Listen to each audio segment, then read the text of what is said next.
All right, today we're focusing on a figurative language of onomatopeia. Try saying that out loud. It sounds fun. It's fun to say. And really, as this is a sound device like alliteration is, this is even more of a sound device because it means the word sounds exactly like its meaning. Growing up, old comic books and even before I was born, old Batman comics, people would punch and it would say whack, pow, bang, in their fights. And these are very similar to that. But one of the easiest ones to remember is the annoying bee buzzed in my ear. Bees buzz. There's your onomatopoeia.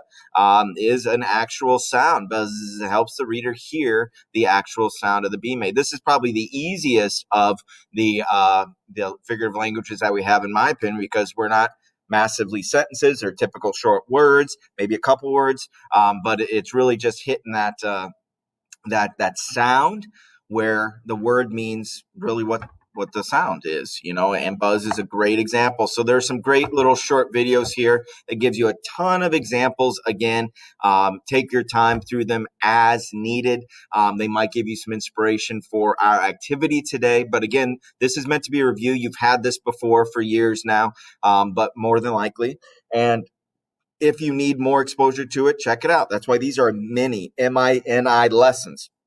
So if you need additional help beyond what's here, reach out. That's what we're here for. But otherwise, these are just refresher videos for you. So check those out. Have fun and pay attention to how the words are the sounds.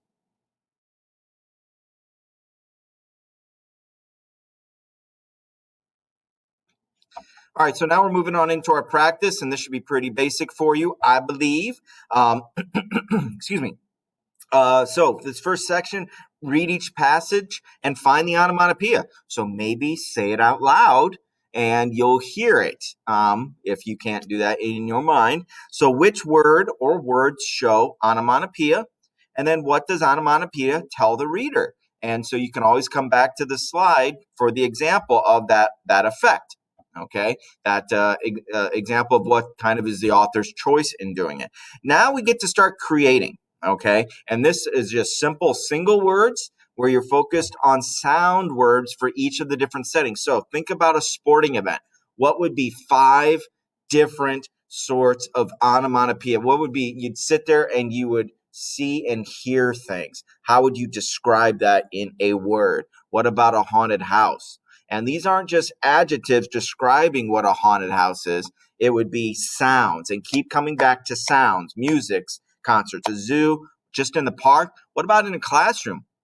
What would be some of those? And if you need a little bit of inspiration, check out the models from the video that were given a little bit ago, or go online and do a Google search, and there'll be websites with lists of them, just to kind of get your brain going with things. And I think that will really help out. But have some fun. They can be silly, but it should be an actual sound effect that you would hear in each of those settings. And then lastly, on the second page, again, we're just creating more of them. There isn't a lot of massive writings, just more short words, short answers on this.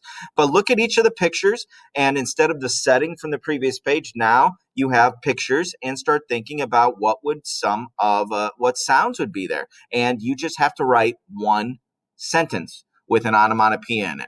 So we practiced on the previous page, come up with 5 different examples. Here, you only need one example, but put it into a sentence. And you can have a character or a name or a person or a setting. It's up to you. That's fine. But a complete sentence with an onomatopoeia word in there is pretty basic, I believe. Now, lastly, you're going to do a mix of relaxing sounds. Imagine that you could create a soundtrack of music with only relaxing sounds. So maybe think meditative, or if people are getting a deep tissue massage and the lights are down a bit and there's mood lighting and the sound, what nature sounds or whatever. Write 3 sentences. So we're not writing a ton today. 3 sentence descriptions that you would use to describe the mix, the soundtrack mix. You must include 3 words that use onomatopoeia, and then circle or highlight, bold your words here for your activity. So again, at the beginning, the first page, identifying it early on and then creating 5 examples for those settings. This page, 1 sentence for each one of those pictures. And then at the bottom, only 3 sentences. But again, onomatopoeia in all of